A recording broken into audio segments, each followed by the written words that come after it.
Chapter 4 Clothes. Learning Objective.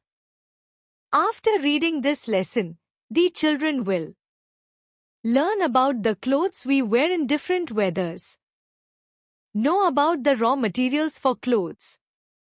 इस पाठ को पढ़ने के बाद बच्चे विभिन्न मौसमों में हम जो कपड़े पहनते हैं उनके बारे में जानेंगे। कपड़ों के लिए कच्चे माल के बारे में जानेंगे। इस भाग में बच्चों को कपड़ों की विभिन्न प्रकारों और उनकी उपयोगिता के बारे में जानकारी दी जाएगी। यह पाठ विशेष रूप से मौसम के अनुसार कपड़े पहनने के महत्व को उजागर करेगा, जैसे कि गर्मियों में हल्के और स्वेटर पहनना, सर्दियों में ऊनी कपड़े पहनना और बारिश में रेनकोट का उपयोग करना। इसके साथ ही बच्चे यह भी सीखेंगे कि कपड़े किस प्रकार के कच्चे माल से बनते हैं, जैसे कि कपास, ऊन और synthetic fibre.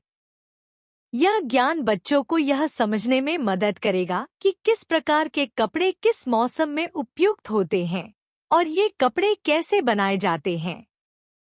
We wear clothes to cover our body. Clothes protect us from heat, cold and rain. They also protect us from dirt, dust and insect bites. Clothes make us look smart and decent. We wear clothes according to the weather. यह हम कपड़े पहनते हैं ताकि हमारे शरीर को ढक सकें। कपड़े हमें गर्मी, ठंड और बारिश से बचाते हैं। इसके अलावा ये हमें गंदगी, धूल और कीट के काटने से भी बचाते हैं। कपड़े हमें स्मार्ट और अच्छे दिखने में मदद करते हैं। हम मौसम के अनुसार कपड़े पहनते हैं। इस पैराग्राफ में बताया गया है कि कपड़े न केवल हमारे शरीर को ढकने का कार्य करते हैं, बल्कि वे हमारे स्वास्थ्य और स्वच्छता की भी रक्षा करते हैं। गर्मी के मौसम में हल्के और सांस लेने वाले कपड़े पहनना बेहतर होता है, जबकि सर्दियों में ऊनी कपड़े पहनने से शरीर को गर्म रखा जा सकता है। बारिश के दिनों में रेनकोट और छाता हमारे लिए आवश्यक होते हैं। इस तरह कपड़ों का चयन मौसम के अनुसार करना महत्वपूर्ण है ताकि हम स्वस्थ और आरामदायक रह सकें। During summer, it is very hot. We like to wear cotton clothes in summer. Cotton clothes keep us cool. They also absorb sweat that comes from our body. गर्मी के मौसम में बहुत गर्मी होती है। हम गर्मियों में सूती कपड़े पहनना पसंद करते हैं। सूती कपड़े हमें ठंडा रखते हैं। ये हमारे शरीर से निकलने वाले पसीने को भी सोख लेते हैं। इस पैराग्राफ में बताया गया है कि गर्मियों में गर्मी से राहत पाने के लिए सूती कपड़े पहनना फायदेमंद होता है। सूती कपड़े हल्के और सांस लेने योग्य होते हैं, जिससे हमारी त्वचा को आराम मिलता है। जब हम पसीना करते हैं, तो सूती कपड़े उसे अवशोषित कर लेते हैं, जिससे हमें ठंडक मिलती है। इस प्रकार गर्मियों में सूती कपड़े पहनने से हम अधिक आरामदायक महसूस करते हैं और गर्मी के प्रभाव को कम कर सकते हैं। During winter, it is cold. We wear woolen clothes in winter. Woolen clothes keep us warm. सर्दियों में ठंड होती है। हम सर्दियों में ऊनी कपड़े पहनते हैं। ऊनी कपड़े हमें गर्म रखते हैं। इस पैराग्राफ में बताया गया है कि सर्दियों के दौरान हमें ठंड से बचने के लिए ऊनी कपड़े पहनने की आवश्यकता होती है। ऊन के कपड़े गर्मी को अपने अंदर बंद कर लेते हैं, जिससे शरीर गर्म रहता है। ऊनी कपड़े न केवल ठंड से सुरक्षा प्रदान करते हैं, बल्कि वे आरामदायक भी होते हैं। इसलिए सर्दियों में ऊनी कपड़ों का चयन करना महत्वपूर्ण होता है ताकि हम स्वस्थ और गर्म रह सकें। On a rainy day, we wear raincoats and use umbrellas. They protect us from rain. बारिश के दिन हम रेनकोट पहनते हैं और छतरियों का उपयोग करते हैं। ये हमें बारिश से बचाते हैं। इस पैराग्राफ में बताया गया है कि बारिश के दौरान हमें अपने शरीर को भिगोने से बचाने के लिए रेनकोट और छतरियों का उपयोग करना चाहिए। रेनकोट हमें बारिश के पानी से ढकते हैं, जबकि छतरी हमें सीधे बारिश के संपर्क में आने से बचाती है। इन दोनों के उपयोग से हम बारिश में भी सूखे रह सकते हैं और स्वस्थ रह सकते हैं।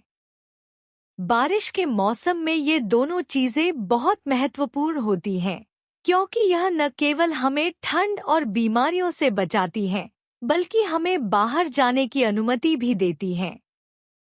We wear colorful clothes and fancy dresses on birthdays, weddings and festivals. हम जन्मदिन, शादियों और त्योहारों पर रंग-बिरंगे कपड़े और फैंसी ड्रेस पहनते हैं। इस पैराग्राफ में बताया गया है कि खास अवसरों पर जैसे जन्मदिन, शादी और त्योहारों के दौरान लोग विशेष रूप से रंगीन और सजावटी कपड़े पहनते हैं। ये कपड़े उत्सव का माहौल बनाते हैं और हमें खुशियों को मनाने के लिए तैयार करते हैं। जन्मदिन पर हम अपने दोस्तों और परिवार के साथ जश्न मनाने के लिए विशेष कपड़े पहनते हैं। शादियों में खूबसूरत और भव्य परिधान पहनना एक परंपरा है, जो समारोह की खासियत को बढ़ाता है। त्योहारों पर रंगीन कपड़े पहनने से हम एक दूसरे के साथ मिलकर खुशियां मनाते हैं और अपनी संस्कृति का आनंद लेते हैं। इस तरह के कपड़े हमारी खुशियों का हिस्सा होते हैं और हमें सामाजिक आयोजनों में एकजुटता का अनुभव कराते हैं। Some people wear clothes that show who they are or what they do. Their clothes are called uniforms. You also wear uniform. Do you know where? कुछ लोग ऐसे कपड़े पहनते हैं जो दिखाते हैं कि वे कौन हैं या वे क्या करते हैं। उनके कपड़ों को यूनिफॉर्म, वर्दी कहा जाता है। आप भी एक वर्दी पहनते हैं। क्या आप जानते हैं कहाँ? इस पैराग्राफ में बताया गया है कि कुछ लोग अपनी पहचान या पेशे के आधार पर विशेष कपड़े पहनते हैं, जिन्हें यूनिफॉर्म कहा जाता है। यूनिफॉर्म अलग-अलग क्षेत्रों में पहचाने जाने के लिए एक महत्वपूर्ण तत्व है। जैसे कि स्कूलों में छात्रों की एक समान वर्दी होती है, जो उन्हें एक समूह के रूप में पहचानने में मदद करती है। पुलिस और फायर फाइटर्स भी अपने काम की पहचान के लिए यूनिफॉर्म पहनते हैं, जो उन्हें समाज में विशिष्ट बनाता है। इन कपड़ों से न केवल एक पहचान बनती है, बल्कि यह भी दर्शाता है कि व्यक्ति किस पेशे में कार्यरत है। क्या आप जानते हैं कि आप किस जगह यूनिफॉर्म पहनते हैं? यह प्रश्न बच्चों को अपने अनुभवों पर विचार करने के लिए प्रेरित करता है, जिससे उन्हें यूनिफॉर्म के महत्व को समझने में मदद मिलती है। People in different parts of our country wear different dresses. Look at the dresses of the people of different states. हमारे देश के विभिन्न हिस्सों में लोग अलग-अलग कपड़े पहनते हैं। विभिन्न राज्यों के लोगों के कपड़ों पर नजर डालें। इस पैराग्राफ में बताया गया है कि भारत के विभिन्न राज्यों में लोगों की पारंपरिक वेशभूषा भिन्न होती है। हर राज्य की अपनी संस्कृति, परंपराएं और जलवायु होती हैं, जो उनके कपड़ों पर असर डालती हैं। उदाहरण के लिए, पंजाब में लोग अक्सर सलवार कुर्ता पहनते हैं, जबकि गुजरात में लोग कड़ी चोली पहनते हैं।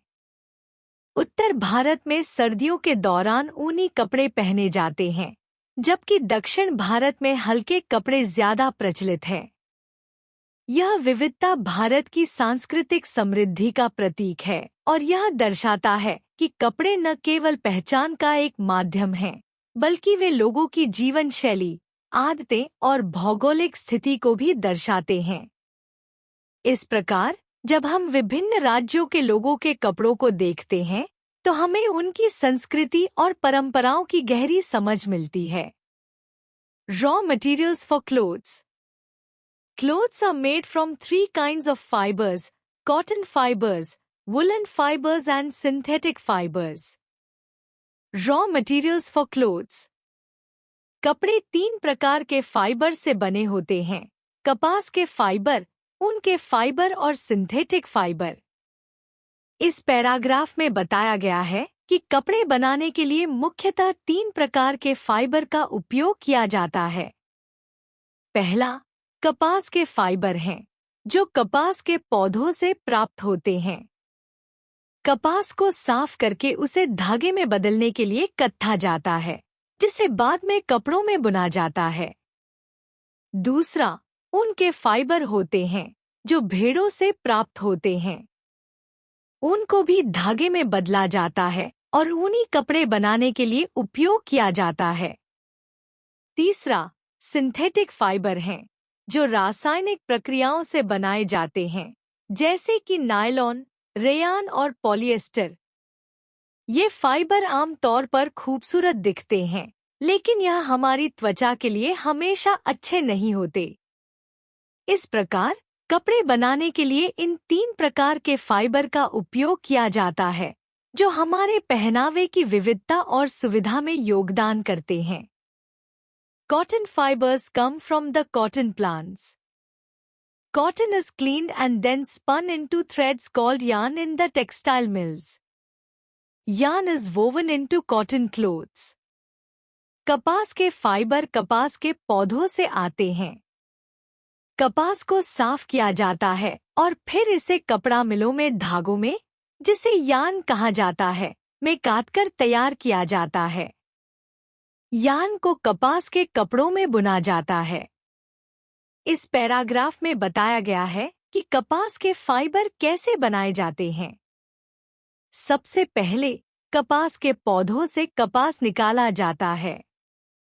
इसके बाद कपास को साफ किया जाता है, जिससे उसमें से धूल, गंदगी और अन्य अवशेष हटाए जाते हैं। साफ करने के बाद कपास को कत्था जाता है, जिससे यह धागे, यार्न, में बदल जाता है। फिर इस यार्न को कपड़ों में बुना जाता है, जिससे विभिन्न प्रकार के कपास के कपड़े बनते हैं। कपास के कपड़े हल्के और सांस लेने योग्य होते हैं, जो गर्मी में आरामदायक होते हैं, इसलिए गर्मियों के मौसम में लोग इन्हें पसंद करते हैं। इस प्रक्रिया में कपास की गुणवत्ता सुनिश्चित करने के लिए सही तकनीकों का उपयोग किया जाता है, ताकि अंततः हमें उच्च गुणवत्ता वाले कपड़े मिल सकें। Woolen fibers come from the sheep. Wool is spun into yarn. Yarns are woven into clothes in woolen mills. उनके फाइबर भेड़ों से आते हैं। उनको यार्न में काटकर तैयार किया जाता है। यार्न को ऊनी कपड़ों में बुना जाता है, जो ऊन की मिलों में किया जाता है। इस पैराग्राफ में बताया गया है कि ऊन के फाइबर कैसे बनते हैं। सबसे पहले भेड़ों से ऊन को काटा जाता है। ऊन को एकत्रित करने के बाद इसे साफ किया जाता है, ताकि उसमें से गंदगी और अन्य अवशेष हटाए जा सकें। इसके बाद ऊन को कत्था जाता है, जिससे यह यार्न में बदल जाता है। इस यार्न को ऊनी कपड़ों में बुना जाता है और यह प्रक्रिया ऊन की मिलों में होती है। ऊनी कपड़े विशेष रूप से सर्दियों में पहनने के लिए उपयुक्त होते हैं, क्योंकि ये गर्मी प्रदान करते हैं और शरीर के तापमान को बनाए रखते हैं। ऊन के कपड़ों की खासियत यह है कि वे न केवल गर्म होते हैं, बल्कि ये नमी को भी अवशोषित करते हैं, जिससे व्यक्ति को ठंड के मौसम में आराम मिलता है। Synthetic fibers are man-made. They are made from chemicals.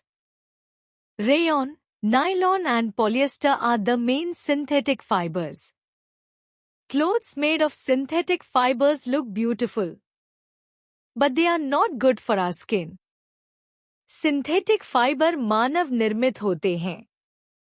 इन्हें रासायनिक पदार्थों से बनाया जाता है। रेयान, नायलॉन और पॉलिएस्टर मुख्य सिंथेटिक फाइबर हैं। सिंथेटिक फाइबर से बने कपड़े खूबसूरत दिखते हैं, लेकिन ये हमारी त्वचा के लिए अच्छे नहीं होते। इस पैराग्राफ में बताया गया है कि सिंथेटिक फाइबर कैसे बनते हैं और इनके गुण क्या हैं। सिंथेटिक फाइबर का निर्माण रासायनिक प्रक्रियाओं द्वारा किया जाता है, जो इन्हें उच्च गुणवत्ता और आकर्षक रूप प्रदान करते हैं। जैसे रेयान, नायलॉन और पॉलिएस्टर, ये फाइबर अपने हल्के वजन और सुंदरता के लिए लोकप्रिय हैं। इनसे बने कपड़े अक्सर फैशनेबल होते हैं और कई रंगों और डिजाइन में उपलब्ध होते हैं। हालांकि इनकी एक कमी है, ये अक्सर हमारी त्वचा पर ठीक से नहीं बैठते और कभी-कभी चकत्ते या एलर्जी का कारण बन सकते हैं। इसलिए जबकि सिंथेटिक कपड़े देखने में सुंदर होते हैं, हमें यह ध्यान रखना चाहिए कि वे त्वचा के लिए हमेशा अच्छे नहीं होते। Clothes are also made from silk fibers. Silk fiber comes from an insect called silkworm. The silkworm spins a thread around its body in round shape. It is called a cocoon. Silk thread is separated from the cocoon. The silkworm feeds on the leaves of mulberry tree. कपड़े रेशमी fibre से भी बनाए जाते हैं। रेशमी fibre एक कीड़े से आता है जिसे सिल्कवर्म कहा जाता है। सिल्कवर्म अपने शरीर के चारों ओर एक धागा घुमाता है जिसे कोकून कहा जाता है। कोकून से रेशमी धागा अलग किया जाता है। सिल्कवर्म शहतूत के पत्तों पर भोजन करता है। इस पैराग्राफ में बताया गया है कि रेशमी फाइबर कैसे प्राप्त किया जाता है और इसकी प्रक्रिया क्या है। सिल्कवर्म एक विशेष कीड़ा है जो अपने शरीर को सुरक्षित रखने के लिए रेशमी धागा बनाता है। यह धागा तब एक कोकून का रूप ले लेता है। कोकून को खोलने पर हमें रेशम का धागा मिलता है जो कपड़ों के निर्माण में प्रयोग होता है। सिल्कवर्म मुख्यतः शहतूत के पत्तों पर निर्भर करता है जो इसकी वृद्धि और विकास के लिए आवश्यक होते हैं। रेशमी कपड़े अपनी चमक और मुलायमियत के लिए बहुत पसंद किए जाते हैं और ये अक्सर विशेष अवसरों जैसे शादी और त्योहारों पर पहने जाते हैं। To remember, we wear clothes to cover our body. We wear cotton clothes in summer. We wear woolen clothes in winter. We wear raincoats and use umbrellas in rainy season. To remember, हम कपड़े पहनते हैं ताकि अपने शरीर को ढक सकें। हम गर्मियों में कपास के कपड़े पहनते हैं। हम सर्दियों में ऊनी कपड़े पहनते हैं। हम बरसात के मौसम में रेनकोट पहनते हैं और छतरियां इस्तेमाल करते हैं। इस पैराग्राफ में कपड़ों के महत्व और उनके प्रकारों के बारे में बताया गया है। कपड़े केवल हमारे शरीर को ढकने का कार्य नहीं करते, बल्कि ये मौसम के अनुसार हमारी सुरक्षा भी करते हैं। गर्मियों में कपास के कपड़े हमारी त्वचा को ठंडा रखते हैं और पसीने को सोखते हैं। सर्दियों में ऊनी कपड़े हमें गर्मी प्रदान करते हैं। बरसात के दिनों में रेनकोट और छतरियां हमें बारिश से बचाते हैं। इस प्रकार सही कपड़ों का चयन हमारे स्वास्थ्य और आराम के लिए बहुत महत्वपूर्ण है।